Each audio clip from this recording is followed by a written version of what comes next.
En Efesios capítulo 4, versículos 17 al 32, texto que estudiaremos esta nueva semana, Pablo afirma que los cristianos han experimentado una transformación completa. Se despojaron de su antiguo yo y abrazaron una nueva identidad.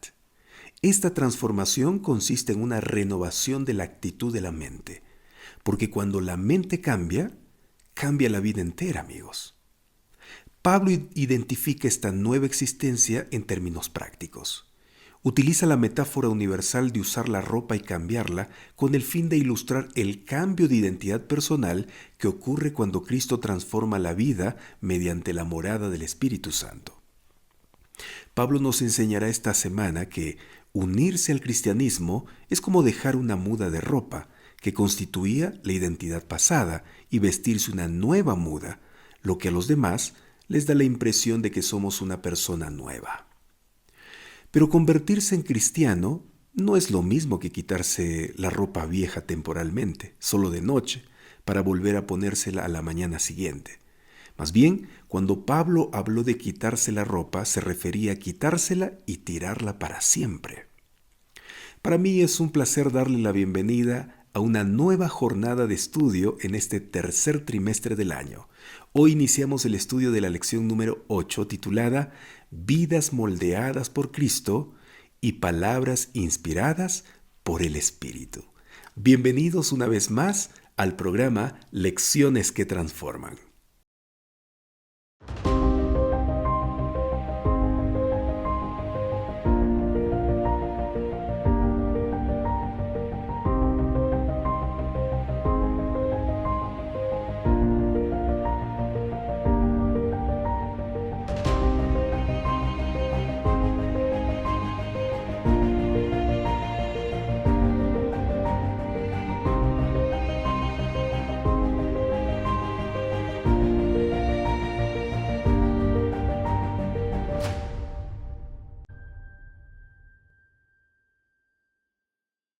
Glorias, loores y aleluyas a aquel que era, que es y para siempre será nuestro maravilloso Dios. Y nuestra certeza es esa, que nuestro Señor cuida de nosotros día a día, paso a paso. Según la Biblia, hoy Él está intercediendo por nosotros en el santuario celestial. Y Él vendrá, sí, Él vendrá para llevar a su iglesia y estaremos juntos por siempre con nuestro Señor. Mantenga viva esta certeza en su corazón, esta bendita esperanza.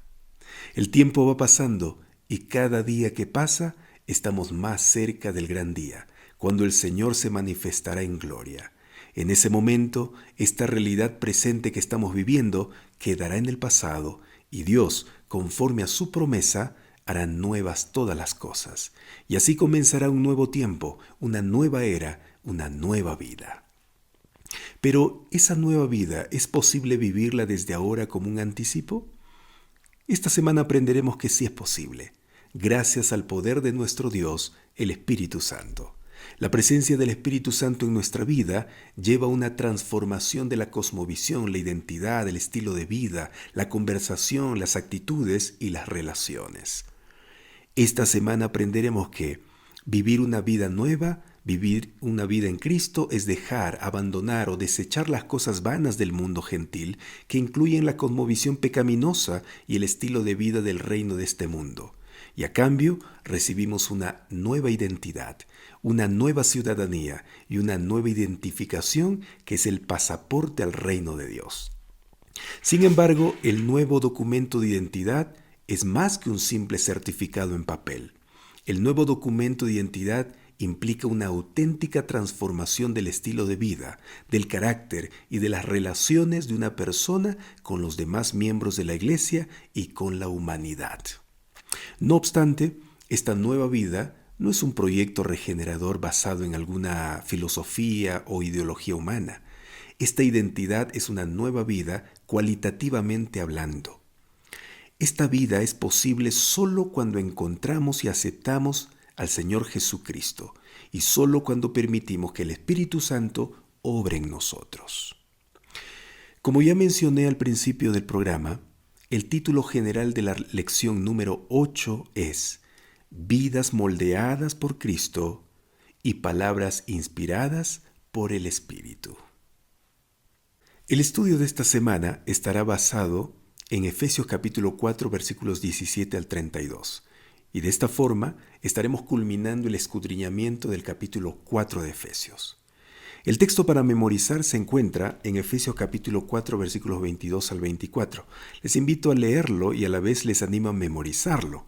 Estoy seguro que si lo lee todos los días tratando de grabarlo en su mente, lo logrará. Vamos a leer, por favor, el texto de Efesios capítulo 4, versículos 22 al 24. Acerca de la pasada manera de vivir, despójense del hombre viejo, viciado por sus deseos engañosos. Renueven la actitud de su mente y vístanse del nuevo hombre, creado para ser semejante a Dios en justicia y en santidad de la verdad. El tema de hoy, domingo 13 de agosto, se titula La espiral descendente del pecado. Lo primero siempre debe ser primero. Pablo menciona en Efesios capítulo 4 versículos 17 al 32 dos estilos de vida, pero antes se refiere a la mentalidad de cada uno, es decir, a su modo de pensar. El apóstol nos muestra cómo piensan los gentiles y cómo piensan los cristianos.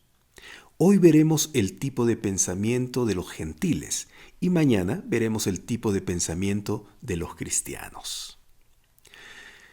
Luego de colocar las pautas del mapa inicial de la vida cristiana en Efesios capítulo 4 versículos 1 al 16, el apóstol Pablo procede a describir la vida como una transformación radical que rechaza los valores antiguos y adopta un estilo de vida totalmente nuevo, en pensamiento, valores, relaciones y motivos. La nueva vida representa pasar de muerte a vida. Es un cambio de dueño, de Satanás a Cristo. Pablo presenta esta nueva vida en términos de 3 pasos. Primero, despojarse de lo viejo. Segundo, vestirse con lo nuevo. Y tercero, vivir bajo un nuevo control. Pablo nos enseña que la vida cristiana comienza con un rompimiento definido con el pasado.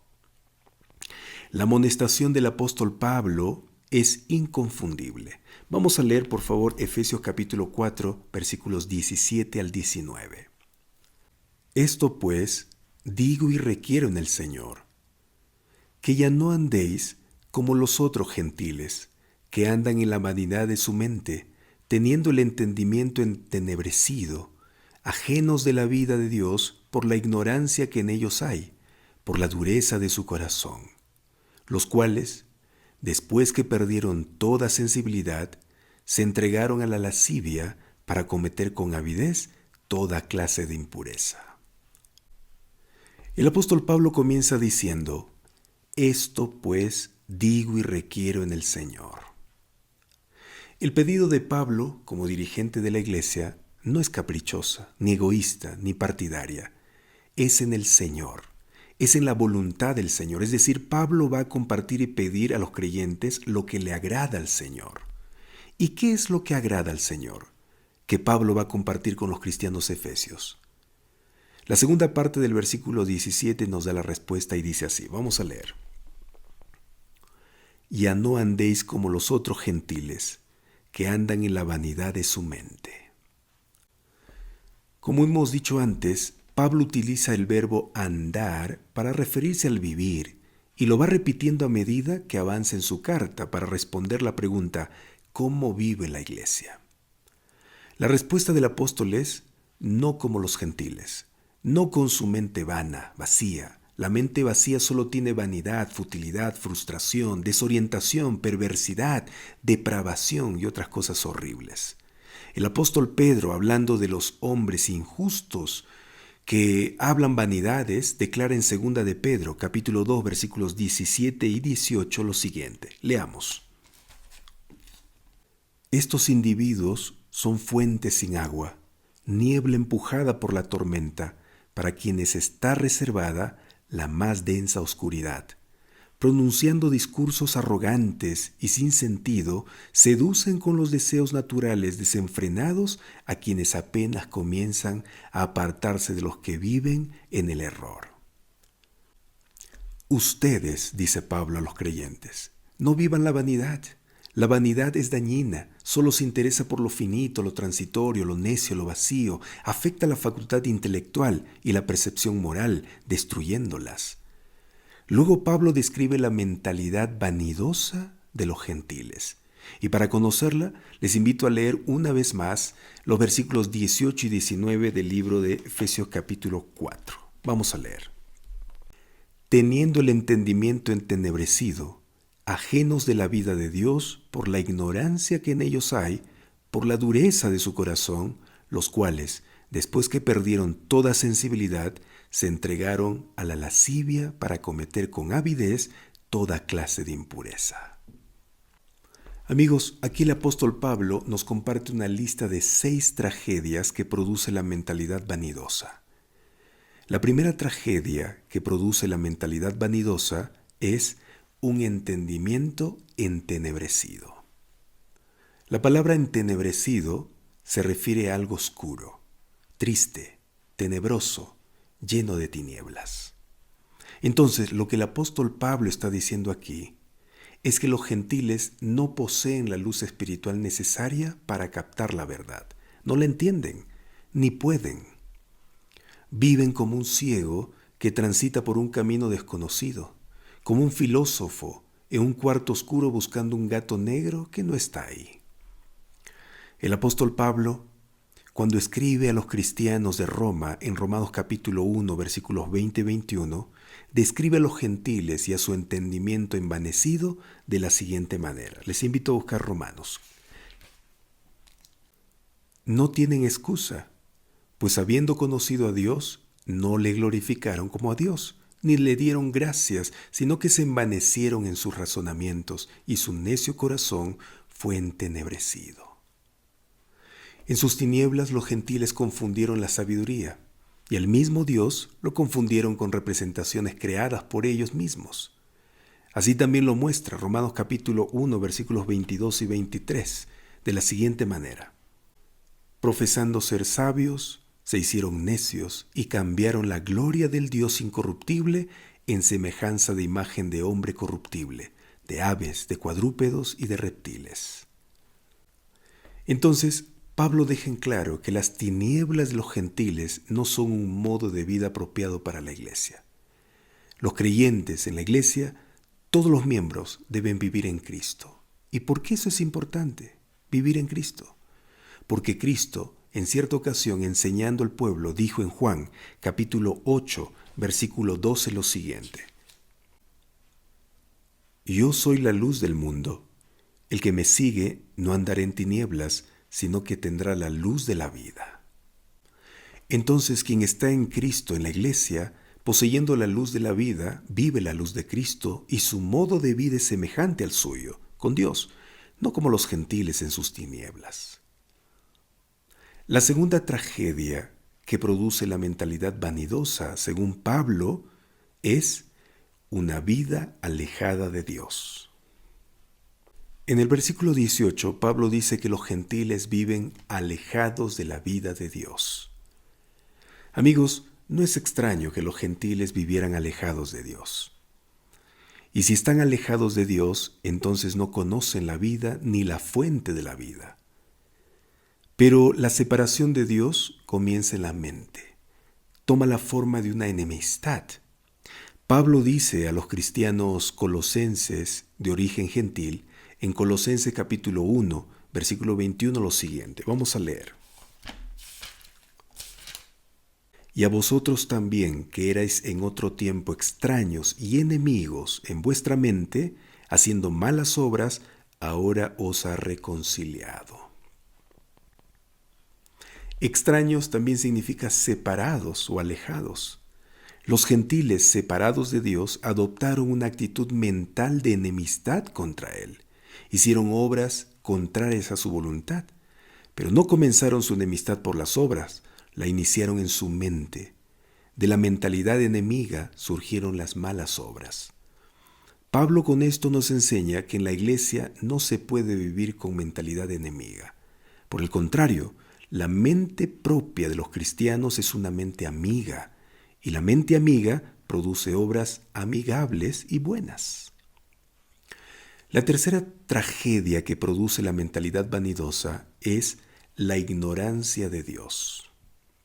Pablo manifiesta que el alejamiento de Dios se produjo por ignorancia. Él dice en el versículo 18 lo siguiente: ajenos de la vida de Dios por la ignorancia que en ellos hay. En su discurso a los sabios atenienses en el Areópago de Atenas, el apóstol Pablo declaró que los gentiles no conocieron a Dios ni lo honraron, más bien honraron a objetos de su propia creación en vez de adorar a la deidad. Ese era un tiempo de ignorancia para ellos. Por eso les dijo en Hechos capítulo 17, versículo 30 lo siguiente. Leamos, Hechos 17:30. Pero Dios, habiendo pasado por alto los tiempos de esta ignorancia, ahora manda a todos los hombres en todo lugar que se arrepientan. En este versículo Pablo habla acerca de la ignorancia de los gentiles, una vida de falta de conocimiento de Dios. Amigos, la ignorancia o falta de conocimiento de Dios produce toda clase de aberraciones en el pensamiento, en la imaginación y en las acciones. Ninguna de ellas es apropiada para sustentarlas o practicarlas en la iglesia. Vivir en la iglesia es conocer a Dios, conocerlo con la mente, conocerlo con las emociones, conocerlo con la vida. La cuarta tragedia que produce la mentalidad vanidosa es la dureza de corazón. La segunda razón que Pablo da para que la mente se aleje de Dios, además de la ignorancia, es la dureza del corazón. Otro de los productos que surgen de la mentalidad vanidosa con que los gentiles vivían. Pablo dice en el versículo 18, la última parte de Efesios capítulo 4, lo siguiente: ajenos de la vida de Dios por la dureza de su corazón. Hermanos, la dureza del corazón es el pecado de obstinación, una terquedad del espíritu humano orientada hacia Dios. Los duros de corazón son rebeldes, toscos, rudos con Dios. Y esto es absurdo realmente, ¿no? Tener hacia Dios la actitud caprichosa de un niño malcriado es rebajar a Dios al nivel de las pasiones más vulgares de la mentalidad humana. Mentalidad desobediente y rebelde. Lo peor es que ese tipo de mentalidad terca tiende a conducir todas las relaciones de la persona obstinada. No solo con Dios, sino también con sus familiares, con sus amigos, con todos los demás. Crea toda suerte de situaciones desagradables, confusas y violentas.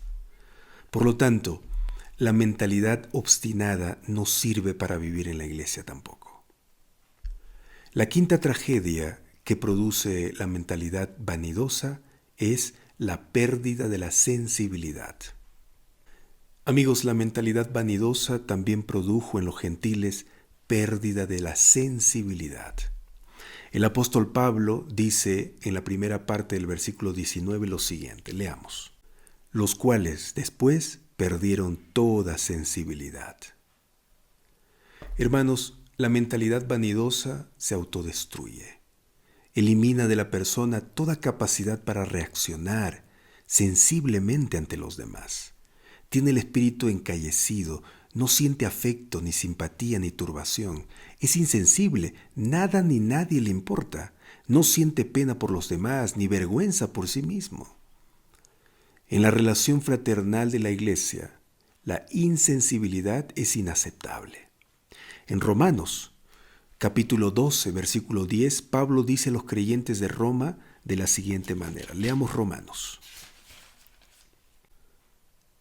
Amaos los unos a los otros con amor fraternal, en cuanto a honra, prefiriéndoos los unos a los otros.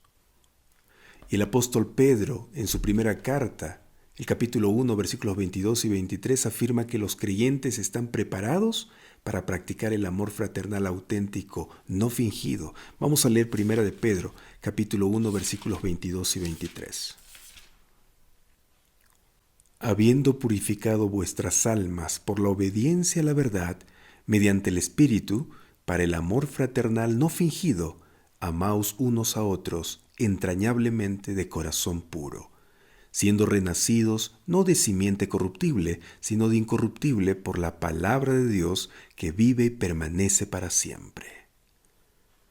Así que en los miembros de la Iglesia, el cuerpo de Cristo, la insensibilidad es inaceptable. Y la sexta y última tragedia que produce la mentalidad vanidosa, según Pablo en Efesios capítulo 4, versículos 17 al 20, es una vida libertina. El apóstol Pablo cierra la lista de los defectos y tragedias producidos en los gentiles por la mentalidad vanidosa con el libertinaje. Efesios capítulo 4, la segunda parte del versículo 19, dice así, vamos a leer. Se entregaron a la lascivia o libertinaje para cometer con avidez toda clase de impurezas. Hermanos, el libertinaje es una vida sin restricciones morales. El libertinaje no se corresponde con el libre albedrío del espíritu humano. El libertinaje es una libertad perversa, como la sensualidad que libera para el placer, el verdadero imperio de la muerte. El libertinaje es lo que el apóstol Pedro llama en 1 de Pedro capítulo 4 versículo 3 el deseo de los gentiles y desenfreno de disolución, un libertinaje para pecar. Un libertinaje tan libre para el mal que produce avidez para cometer toda clase de impurezas, dice Pablo. La avidez de la codicia, de la avaricia, una forma activa de pecar, arrogante y agresiva, un rapaz apetito por la impureza. El libertinaje no es apropiado para el modo de vida que los creyentes deben vivir en la iglesia. Lo contrario sí. Una mentalidad moralmente recta produce otro tipo de libertad, la libertad del Espíritu Santo que genera la transformación de la mente. Segunda de Corintios capítulo 3 versículos 17 y 18 dice de la siguiente manera, vamos a leer. Porque el Señor es el Espíritu, y donde está el Espíritu del Señor, allí hay libertad. Por tanto, nosotros todos, mirando a cara descubierta, como en un espejo la gloria del Señor, somos transformados de gloria en gloria en la misma imagen, como por el Espíritu del Señor. Así que, hermanos, la mentalidad vanidosa de los gentiles está fuera de lugar en la iglesia. No puede existir allí. La mentalidad vanidosa produce un entendimiento entenebrecido, insensible, entregado al libertinaje y solo ambiciona la práctica de toda clase de impurezas. En la iglesia se vive con libertad del espíritu que transforma la mente y la vida a la imagen del modo de vivir practicado por el Señor Jesucristo. Los cristianos no viven con mente vanidosa. ¿Y cómo viven? Eso lo veremos en el estudio de mañana. Sí. Entonces, lo que hoy hemos aprendido es que debemos despojarnos del viejo hombre para no andar como los gentiles. Este es un llamado a la acción que afecta nuestra vida total como individuos, hermanos, amigos. Afecta los pensamientos, el carácter, la personalidad, el estilo de vida. Pablo insiste que la vida cristiana debe mostrar un contraste absoluto respecto de la vida de los gentiles. El apóstol no niega la capacidad intelectual de una persona sin Cristo. No, amigos. Ciertamente, desde los tiempos anteriores al apóstol hasta los nuestros, el pensamiento humano se ha caracterizado por la grandeza intelectual, el pensamiento lógico, los argumentos racionales, la búsqueda filosófica, las alturas de la ética, el avance científico y la perseverancia histórica. En efecto, le debemos mucho a la mente humana. Su búsqueda persistente para entender lo desconocido y su habilidad para analizar, sintetizar y preservar el pensamiento humano han sido ciertamente sorprendentes. ¿Quién podría negar el poder de Platón, la persistencia de Galileo, la virtuosidad de Beethoven, la brillantez de Shakespeare, la creatividad de Miguel Ángel, el genio de Einstein o la compasión de Gandhi? ¿Quién? Pablo no dice que estas destrezas y habilidades de la mente humana son vanas. Lo que dice es que la depravación moral y espiritual de la mente en su oposición, ignorancia o indiferencia a las intenciones y objetivos del Creador son vanas. Se refiere a la degeneración de la mente, así como lo muestra en Romanos capítulo 1, versículo 21. El ser humano, cuando rechaza la revelación genuina de Dios y entra a las zonas prohibidas de su propia confección, entra en un estado de vanidad mental. Se crea a sí misma como su propio Dios. Niega la presencia del pecado, lleva a los humanos a vivir como si Dios no existiera, como si no hubiese tal cosa como una norma moral y espiritual a la cual el Creador somete al ser humano. Y eso es fatal, eso es trágico. No caigamos en eso. Sigamos nosotros siendo o estando conectados con Dios, con su palabra. No importa lo que diga el mundo, no importa. Nosotros estamos con el Espíritu Santo. El Espíritu Santo controla nuestra vida. Nuestra vana manera de vivir pasada ya debe quedar atrás, debe quedar enterrado, destruido. Ahora necesitamos avanzar a una nueva vida. Mañana estudiaremos detalles de eso, pero hoy necesitamos reflexionar en nuestra vida sin Dios.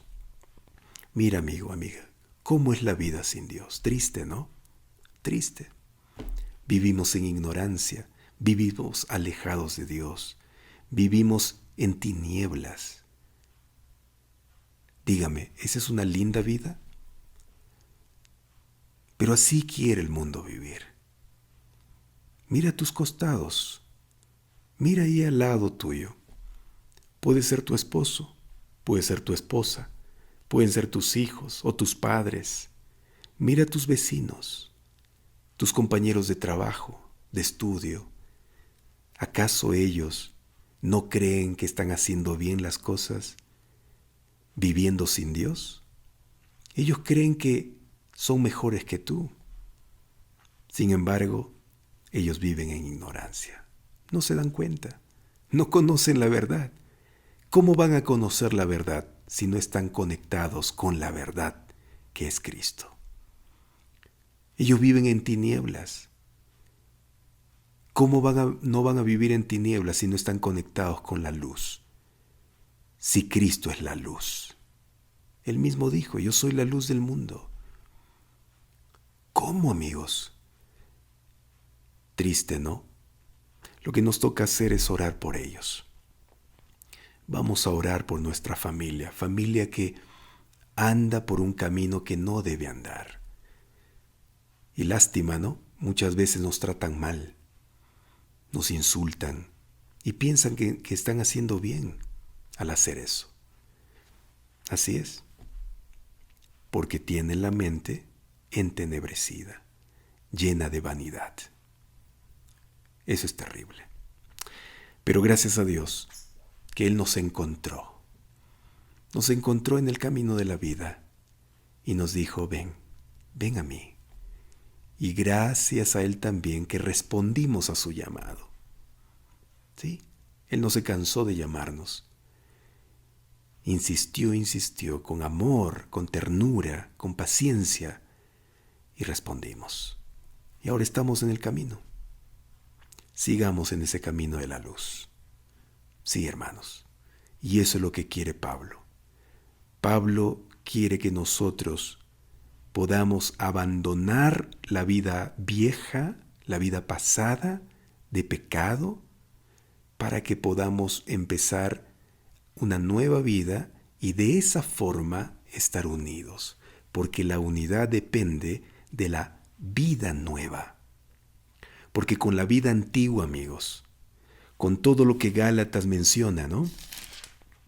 En el capítulo 5, versículos 19, con adulterio, fornicación, inmundicia, lascivia, idolatría, hechicería, enemistades, pleitos, celos, explosiones de ira, contiendas, divisiones, sectarismos, envidias, homicidios, borracheras, orgías y cosas semejantes, nunca lograremos la unidad. Con esto, nunca. Y esta es nuestra manera vieja de vivir. Así vivíamos nosotros sin Cristo. Y digo vivíamos porque no deberíamos estar viviendo así ahora. Sí, amigo, amiga, no. Tal vez usted no es un adúltero, un fornicario, una vida lascivia, idólatra, hechicero, pero de repente usted está viviendo en enemistades. Usted está viviendo en pleitos, en celos, en explosiones de ira, en contiendas, en divisiones, en sectarismos. Y a veces no nos damos cuenta de eso. Nos cuidamos de la idolatría, nos cuidamos del adulterio, nos cuidamos de otras cosas que aparentemente son más grandes de pecado. Pero no nos damos cuenta que estamos en la misma condición si estamos en pleitos metidos, en sectarismos, en divisiones, en celos, en explosiones de ira. Pensamos que eso es normal, ¿no? No es normal, amigos. Pablo menciona que esa vida es una vida de pecado, es una vida sin Cristo. Y no podemos continuar viviendo así. No, debemos abandonar eso. ¿Con la fuerza propia de voluntad? No, amigos. Con el poder del Espíritu. Tenemos que vivir en Cristo a través del Espíritu Santo. Tenemos que estar conectados al Espíritu Santo mediante su palabra. Si no, esto va a fracasar. Nuestra vida cristiana no va a ser real. Va a ser toda una fachada. Una fachada. Y eso es triste. Muy triste. Muy bien, vamos entonces a responder las dos preguntas que aparecen en la lección de hoy. El título de la lección, como ya mencioné, es La espiral descendente del pecado. Dice, compara Efesios capítulo 4, versículos 17 al 32, con Colosenses capítulo 3, versículos 1 al 17. Amigos, yo quiero invitarles una vez más a leer estos textos.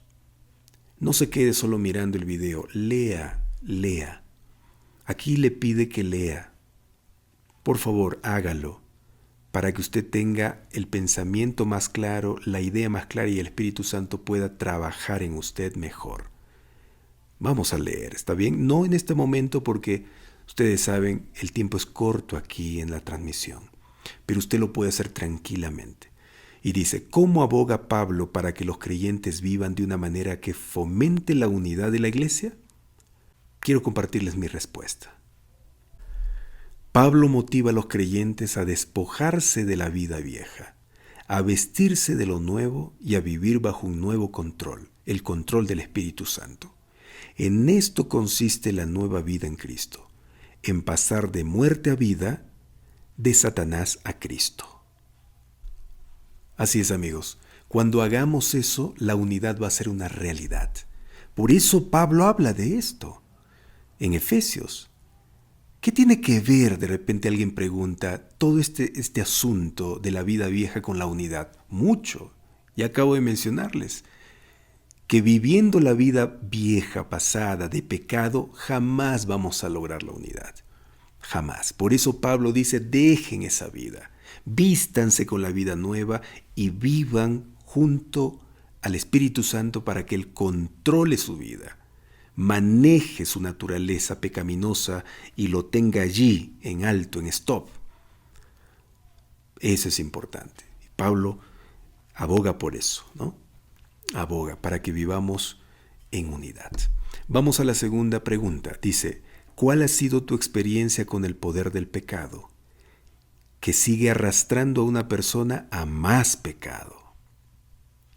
Amigos, todos nosotros hemos experimentado el horror del pecado, ¿no? Lo terrible, lo horrible que es el pecado. Es una desgracia total cuando uno cae en pecado.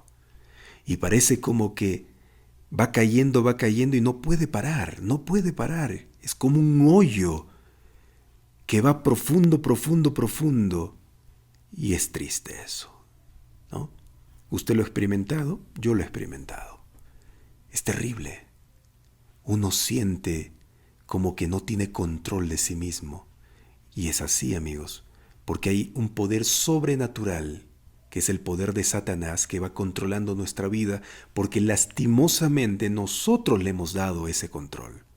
Así como Eva le dio el control de su vida allí en el Edén, y Adán le dio el control de su vida a Eva, así también nosotros, si no tomamos una decisión firme de entregar el control de nuestra vida a Cristo y al Espíritu Santo solamente, vamos a fracasar.